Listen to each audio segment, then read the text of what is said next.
Sir आपकी next class कब होगी? ट्यूसडे। कल पढ़ोगे? मतलब आप अगर आपको ऑनलाइन हो गया, ऑनलाइन तो हमेशा हो सकती है, ऑफलाइन की दिक्कत। कल लोगों को ऑनलाइन पढ़ाती है, कोई दिक्कत नहीं। अब घर जाएंगे ना? कहाँ जाओ? मतलब तो कोई दिक्कत नहीं, ऑनलाइन क्लास में बैठे बोर्ड पे पढ़ा देंगे घर पे बोर्ड? नहीं, मैं अपने आईपैड से पढ़ा दूंगा। अच्छा वो हो जाएगा, कोई दिक्कत नहीं। तो ये नोट करिए, आगे क्वेश्चन बोलता हूँ, लिखिए। Calculate number of electron, proton and neutron. Calculate number of electron, proton and neutron in 4 gram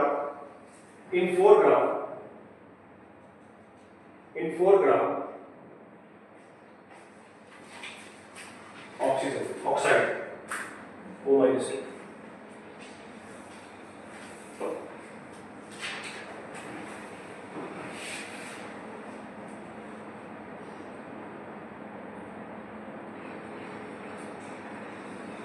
क्या क्वेश्चन है? Calculate number of electrons, proton, neutrons. Electrons निकालने हैं, प्रोटॉन्स निकालने हैं और न्यूट्रॉन्स निकालने हैं। हमारे पास 4 ग्राम O minus 2। करिए।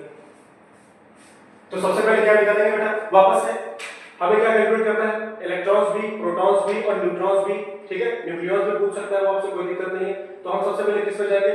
मोल पे। तो मोल कैसे निकालेंगे आपको पता ही है, वेट गिवन है तो गिवन वेट अपॉन ग्राम आयनिक वेट, क्योंकि आयन है। आप आयनिक वेट से डिवाइड कर दिए तो मोल आ जाएगा। एन नॉट से मल्टीप्लाई करोगे तो आयंस आ जाएंगे। बी से मल्टीप्लाई करोगे, बी मतलब आपसे इलेक्ट्रॉन पूछा या प्रोटॉन पूछा, न्यूट्रॉन पूछा, आप चेक करोगे इस पर्टिकुलर में। ध्यान से देखिएगा, O-2 है, बताइए इलेक्ट्रॉन कितने इसमें? वही मैंने बताया था, Z = P = E। ये कब वैलिड होता है? जब स्पीशीज न्यूट्रल होती है। लेकिन Z = P तो हमेशा ही होता है, Z = P। अब ये बताओ क्या ये न्यूट्रल स्पीशीज है? नहीं। तो क्या Z = P = E फॉलो होगा? फॉलो नहीं होगा। तो एटॉमिक नंबर कितना है? 8 है। तो प्रोटॉन कितने होंगे? 8। लेकिन क्योंकि दो नेगेटिव चार्ज है, मतलब 10 इलेक्ट्रॉन आ गए, तो इलेक्ट्रॉन कितने हो जाएंगे? 10 हो जाए। आप करिए, समझ में आ रहा है बेटा? कोई दिक्कत तो नहीं? बहुत सिंपल सी बात है सर। वेट गिवन है, डिवाइड कर देंगे किससे? ग्राम आयनिक वेट से। तो क्या होगा? सिंपल हमारा मोल आ जाएगा। फिर मोल को किससे मल्टीप्लाई करेंगे? एन नॉट से। तो आपके नंबर ऑफ आयंस आ जाएंगे इसके, कि कितने नंबर ऑफ आयंस है, ठीक है। उसके बाद सिंपली क्या है? बी से मल्टीप्लाई। बी क्या है हमारा यहाँ पर? या तो इलेक्ट्रॉन है, या तो प्रोटॉन, या तो न्यूट्रॉन है। और हमको पता है कि Z = P = E neutral species के लिए ट्रू होता है। लेकिन यहाँ पर ये ट्रू नहीं होगा, क्योंकि Z की वैल्यू क्या है? 8 है। तो P भी क्या होगा? 8 होगा। लेकिन E 10 है, क्योंकि दो नेगेटिव चार्ज एक्स्ट्रा। सर पहले का है 5/2 है नहीं, और बचे देखो 2 है नहीं, 2 है नहीं। अच्छी का बताओ बेटा।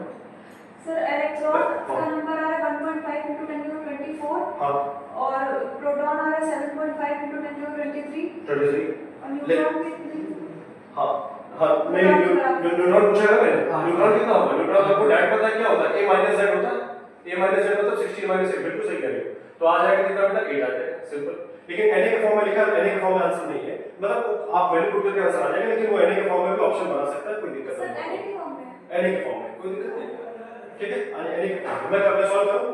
नहीं सर सॉल्व मत करिए सर, इसका इलेक्ट्रॉन प्रोटॉन न्यूट्रॉन बता दीजिए। Electron 2.5 Na electron 2 Na proton 8 से मल्टीप्लाई करके हां 2 Na। शाबाश, और न्यूट्रॉन भी बहुत बढ़िया, 2 है। Next question.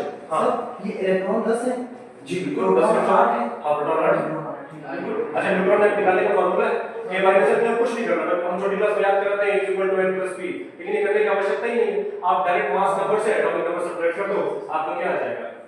Number of protons आ जाएगा, ठीक है। अगला क्वेश्चन, कैलकुलेट। अब अच्छा क्वेश्चन है, मजा आएगा।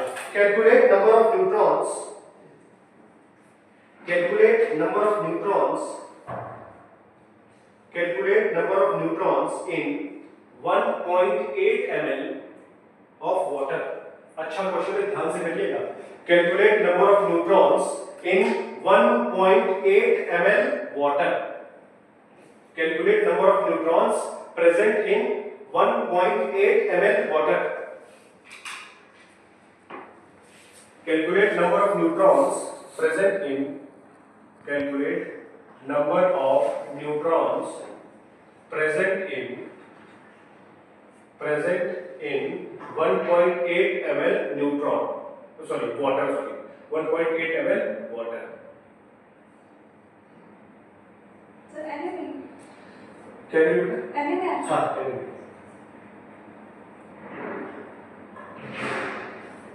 बेटा ये आपको समझ में आया ध्यान दी, ये पहले वाला क्वेश्चन, इसमें कोई दिक्कत तो नहीं? बी क्या होता है? सर नंबर ऑफ, या तो वो नंबर ऑफ इलेक्ट्रॉन हो गया, वो नंबर ऑफ प्रोटॉन हो गया, तो नंबर ऑफ न्यूट्रॉन होगा। 0.8 है।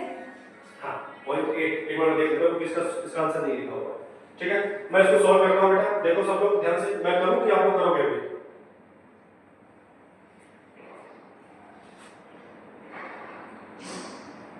मैंने आपको बताया था पानी की डेंसिटी सीजीएस में क्या होगी? 1 ग्राम पर सीसी, 1 ग्राम पर एमएल बोल लो या 1 ग्राम पर सीसी बोल लो।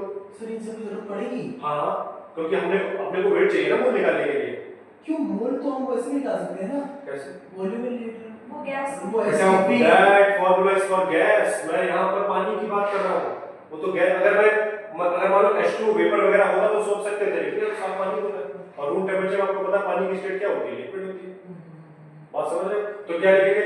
1 ग्राम पर ml, 1 ग्राम पर सीसी या 1 ग्राम पर सेंटीमीटर क्यूब। तो यहाँ पर मैंने आपको पहले बताया था पानी के लिए जो वॉल्यूम मिलीलीटर में होता है वही उसका मास ग्राम में मानते हैं, क्योंकि पानी की डेंसिटी क्या ले रखा हूं मैं? 1 ले रखा हूं सीजीएस में। ठीक है ना 1। तो यहाँ से क्या पता चलेगा कि हमारे पास पानी का मास कितना है बेटा? देखो वही फिर से मैं ऐसे लिखता हूं कि पानी का जो वॉल्यूम ml में होता है वही उसका मास ग्राम में हो जाएगा। बात समझे? तो पानी का मास कितना हो गया? 1.8 ग्राम हो गया। अब देखो मोल्स निकालो, तो मोल्स कैसे निकालोगे? 1.8 डिवाइडेड बाय 18, आंसर आएगा 0.1। ठीक है, इसको मल्टीप्लाई कर दिया आपने अवोगाड्रो नंबर से, जो कि हमारा n नॉट है, फिर मल्टीप्लाई कर दिया किससे? 8 से मल्टीप्लाई कर दो। नहीं आपको H2O में पूछा है न्यूट्रॉन्स कितने हैं, और आपको पता है कि हाइड्रोजन में 0 होते हैं, क्योंकि 1H1 ये क्या है? नॉर्मल हाइड्रोजन है, और ये क्या है? 1H2 क्या है? ये हैवी हाइड्रोजन है, और 1H3 क्या है? हाँ मतलब प्रोटियम, ड्यूटेरियम, ट्राइटियम हाइड्रोजन का ही आइसोटोप रेडियोएक्टिव नेचर का होता है। अगर न्यूट्रॉन टू प्रोटॉन रेशियो 1.5 या 1.5 से ज्यादा हो तो वो आइसोटोप रेडियोएक्टिव होता है। ऐसा पढ़ते कि नहीं पढ़ते? तो आपको पता भी होगा। तो कहने का मतलब ये आईटीजे 2020 से सवाल आया था कि हाइड्रोजन का कौन सा आइसोटोप रेडियोएक्टिव होता है? तो तीसरा वाला ट्राइटियम, इसका नाम है प्रोटियम, और ये है ड्यूटेरियम, और ये वाला है ट्राइटियम। इसको बोलते हैं, एक और रेडियोएक्टिव होता है, इसका रेडियो एक्टिव है ये, और हम लोग इसको बोलते हैं नॉर्मल हाइड्रोजन। ये क्या है? नॉर्मल हाइड्रोजन, और ये है हैवी हाइड्रोजन। ठीक है, और इसको बोलते हैं रेडियो एक्टिव हाइड्रोजन। है ये रेडियो एक्टिव हाइड्रोजन। ठीक है, तो पानी में आपको पता 1H1 है, और 1, अच्छा मुझे बताओ 1H1 में कितने न्यूट्रॉन्स? 1H1 में कितने न्यूट्रॉन्स? 0 तो मतलब बचे कितने? मतलब फिर देखो, और आपको पता है यहाँ पे कितने हाइड्रोजन एटम्स है? 2, तो मतलब उसमें तो न्यूट्रॉन्स है नहीं। ऑक्सीजन में कितने हैं? आपको अभी आपने किया 8 और 16 कितना आ गया? न्यूट्रॉन्स आ गया। A - Z कितना आ गया? 8 आ गया। तो किससे मल्टीप्लाई कर दोगे? 8 से। ठीक, उसके बाद क्या करना है? बस यही निकालना है, तो हमारा आंसर क्या आ जाएगा? बताओ। 0.8 है ना? खत्म। This is the answer. Sir इस पे एसटीपी कंडीशन लिखा होगा तो हम वो अप्लाई कर सकते हैं। हां तब एसटीपी बोल दे तो आंख बंद करके volume of gas STP NTP पर डिवाइडेड बाय 21 लीटर्स। ठीक है, अगला क्वेश्चन। सर यहाँ पे हां सर 1.8 ml को 1.8 ग्राम लिया है। हां सर वो क्यों लिया है? हां देखिए, पानी का फॉर्मूला, मतलब डेंसिटी का फॉर्मूला क्या है? Density is equal to mass upon volume, और पानी की डेंसिटी सीजीएस में कितनी होती है? पानी की डेंसिटी सीजीएस में 1 होती है, तो क्रॉस मल्टीप्लाई करेंगे तो क्या आएगा? पानी के लिए जो वॉल्यूम मिलीलीटर में होता है वही उसका मास किसमें हो जाएगा? ग्राम में। वही उसका मास किसमें हो जाएगा? ग्राम में। तो हमने क्या किया? डायरेक्ट 1.8 ml को क्या बोल दिया? 1.8 ग्राम बोल दिया। सिंपल है। अगला क्वेश्चन लीजिए। अच्छा, आपको पता है चार्ज की जो एमकेएस यूनिट बोलते हैं वो क्या होती है? जैसे मैं इलेक्ट्रॉन की बोलूं तो क्या एमकेएस यूनिट है? 1.6 × 10⁻⁻19 कूलम है ना? अच्छा, मैं आपसे पूछूं कि इलेक्ट्रोस्टैटिक यूनिट ईएसयू में बताइए चार्ज इलेक्ट्रॉन का। तो 4.8 × 10⁻⁻10 ईएसयू।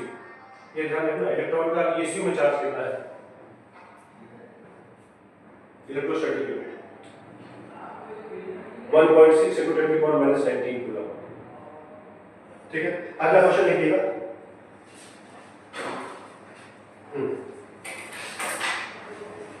फिर से रिपीट कर रहा हूं। इलेक्ट्रॉन का चार्ज एमकेएस में जल्दी जो हम बोलते हैं, जो हम पढ़ते हैं 1.6 × 10⁻⁻19 कूलम, लेकिन इलेक्ट्रॉन का चार्ज ईएसयू इलेक्ट्रोस्टैटिक यूनिट, एक होती है इलेक्ट्रोमैग्नेटिक यूनिट, तो वो पढ़ा ना stat coulomb, F coulomb.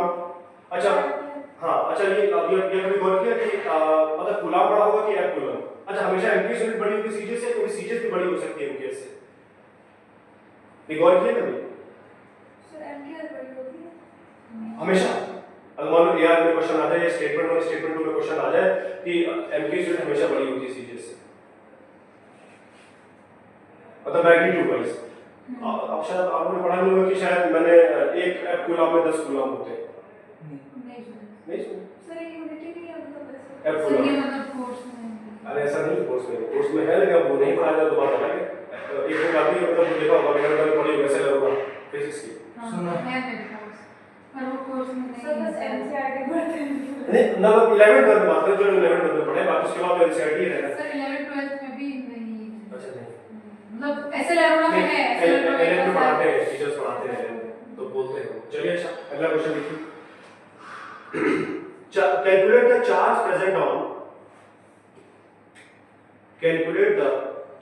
Present on one mole Zn2 plus ion in MKS.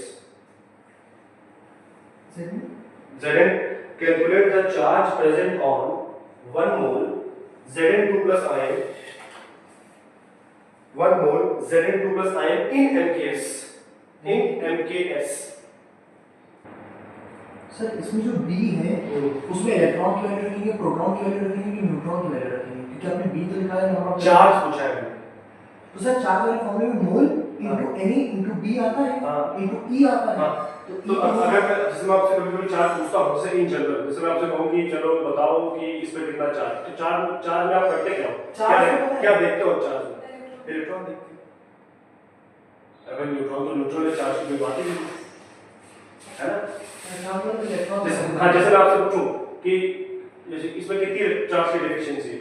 +3 है ना।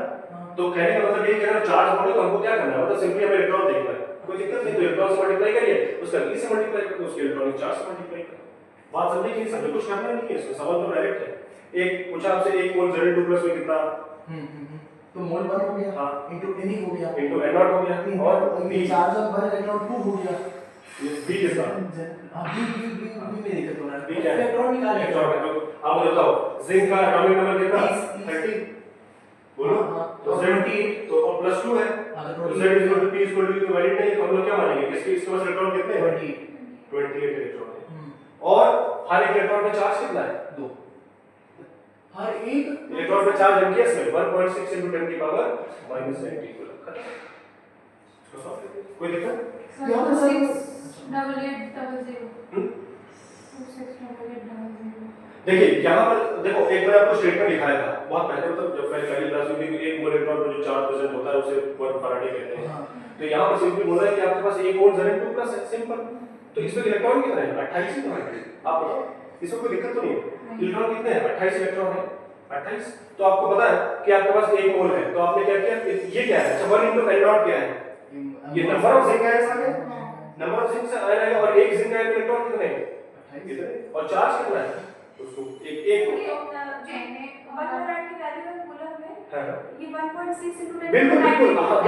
बिल्कुल ये आप कर सकते हो। इसको आप क्या लिख सकते हो? 28 × 1f। तो ये आंसर आप चाहो तो 28f भी बोल सकती हो, तो डिपेंड करता है कि ऑप्शन कैसा बनेगा, है ना। तो वापस उसको कूलम में कन्वर्ट करने के लिए क्या करोगे? 28 × 96500 बस सिंपल बात समझ ना, वो तो पता ही है आपको। ठीक है, तो उसको नोट कर लीजिए। सर फैराडे वाला क्या लिखना है आपको?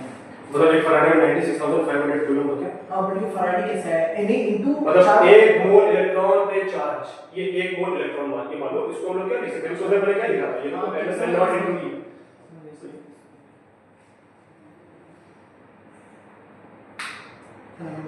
ठीक है। एक और इंपॉर्टेंट चीज जैसे कि मैं बात करूं तो अच्छा एटम का मास किसकी वजह से होता है? न्यूट्रॉन और प्रोटॉन। हाँ, तो उसको मैं अगर सिंपली लिखना चाहूं तो कैसे लिखूंगा? मास ऑफ एन एटम, ये लिख सकता हूं ना, ध्यान से देखना बेटा, मास ऑफ एन एटम। और मैंने आपको पहले बताया कि मास ऑफ न्यूट्रॉन सबसे ज्यादा, उसके बाद मास ऑफ प्रोटॉन और much greater then mass of electron. इससे कोई दिक्कत, लेकिन कभी-कभी हम इसको लगभग बराबर मान लेते हैं, इसमें कोई दिक्कत नहीं। तो mass of an atom is equal to mass of proton, ध्यान से बेटा, मास ऑफ प्रोटॉन ब्रैकेट में number of protons plus number of electron. इसको कॉल तो मैं सॉरी नंबर ऑफ न्यूट्रॉन्स, इसको मैं डिराइव भी कर सकता हूं। इसको मैं बस सिंपलीफाइड फॉर्मूला में लिख देता हूं, थोड़ा दिक्कत होगी। देखो फिर से एटम में मास ऑफ एटम किसकी वजह से होगा, देखो बेटा ध्यान से, मैं फटाफट से कर देता हूं। मास ऑफ एन एटम किसकी वजह से होगा, आपको पता है, नंबर ऑफ प्रोटॉन, देखना बेटा, number of proton into mass of proton, ठीक, plus number of electron into mass of electron. बोलो बेटा, ध्यान से बताते चलिएगा। फिर number of neutron into mass of neutron. बोलो बेटा, इसमें कोई दिक्कत है? नॉट पक्का। अब मैं इसमें किसको एलिमिनेट कर सकता हूं? हाँ, इसको एलिमिनेट करते हैं, क्योंकि आपको तो पता है इलेक्ट्रॉन का जो मास है वो लगभग नेग्लिजिबल है, तो इसको मैं क्या लिख सकता हूं, number of proton into mass of one proton plus number of neutron into mass of one neutron. ठीक है ना। अब आपको मैंने पहले बताया है कि देखिए, हाँ, कि मास ऑफ प्रोटॉन और मास ऑफ न्यूट्रॉन लगभग बराबर मान सकते हैं, तो उसको मैं कॉमन ले सकता हूं ना। तो कॉमन लेने को तो क्या आएगा यहां पर, बताओ, मास ऑफ वन प्रोटॉन। बोलो बेटा, इसमें कोई दिक्कत नहीं। अब ब्रैकेट में क्या आ जाएगा, नंबर ऑफ प्रोटॉन्स, बोलो बोलो, plus number of neutrons, number of neutron. तो ये किसके बराबर हो जाएगा, मतलब जो एटम का मास होता है वो किसके बराबर है, वो उसको आप ऐसे लिख सकते हैं। कैसे लिख सकते हैं कि मास ऑफ एटम कैसे लिख सकते हैं आप, number of mass of one proton bracket में number of protons plus number of neutrons. ये बात समझिए, ये बात बहुत इंपॉर्टेंट है, इसको ध्यान रखना है आपको। ठीक है। अच्छा, इसके बाद इसका अगला फॉर्म क्या होगा, mass of an atom is equal to, क्या मैं इसको मास नंबर लिख सकता हूं? लिख सकता हूं ना मास नंबर, अंशिका इसको मास नंबर लिख सकता हूं। तो क्या लिखूंगा, mass of one proton into A. ठीक है, इसको मास नंबर लिख सकते हैं। ठीक, अब आगे देखो बेटा, तो अब अगर अब आगे मैं आपको मैंने बताया कि 1 ए में हम लोग क्या क्या लिख सकते हैं, ध्यान से वापस से, 1/12 into mass of one atom of C12 isotope, C12 isotope. अच्छा, इसको और भी क्या लिख सकते हैं, बताओ, इसको और भी क्या लिख सकते हैं, मैंने कई सारे फॉर्म्स होता है जल्दी से। हाँ, इसको और मैं क्या क्या लिख सकता हूं, 1 AU is equal to 1/12 into mass of one atom of C12 isotope is equal to 1/n0 ग्राम लिख सकता हूं। इसी को और क्या लिख सकता हूं, 1.66 into 10 की पावर -24 ग्राम लिख सकता हूं। इसी को और क्या लिख सकता हूं, इसी को मैं लिख सकता हूं मास ऑफ वन प्रोटॉन में लिख सकता हूं, है ना। मास लगभग मैं इक्वल बिल्कुल नहीं, मैं इक्विवेलेंट बोल रहा हूं, जस्ट इक्विवेलेंट, मतलब सब ये ऐसे लिखे जा सकते हैं। तो ये 1 AU को हम इतने तरह से लिख सकते हैं, कैसे। अच्छा, कहेंगे सर प्रोटॉन का मास ऑफ बेटा क्या होता है, 1.672 होता है 10 की पावर -27 kg, ये तो होता है। अब ग्राम में करोगे तो कितना आ जाएगा, 24 आ जाएगा। तो इसलिए मैंने कहा कि 1 AU हम लोग क्या क्या लिख सकते हैं, 1/12 into mass of one atom of C12 isotope is equal to 1/n0 gram is equal to 1.66 10 की power 24 gram is equal to mass of one proton। ठीक है, तो इसको बल नोट कर लीजिए। फिर मैं इससे क्वेश्चन बोलता हूं बेसिक का। तो अब कभी भी आपसे पूछा जाए कि मास ऑफ एन एटम का फॉर्मूला क्या होगा, तो mass number multiplied by mass of one proton. ठीक है। अब जो मैं बताने जा रहा हूं इसका सवाल बहुत सारे आते हैं, लेकिन बस आपको डायरेक्ट फॉर्मूला याद रखना है। क्या, मोल कैसे निकालेंगे, मोल ऑफ इलेक्ट्रॉन, प्रोटॉन और न्यूट्रॉन, इसका डायरेक्ट फॉर्मूला है। क्वेश्चन में आपको जो वेट केजी में गिवन होगा upon n0 into mass of one particle in KG, mass of one particle in KG. ये सवाल बहुत, अभी मैं इसका सवाल भी कराने वाला हूं।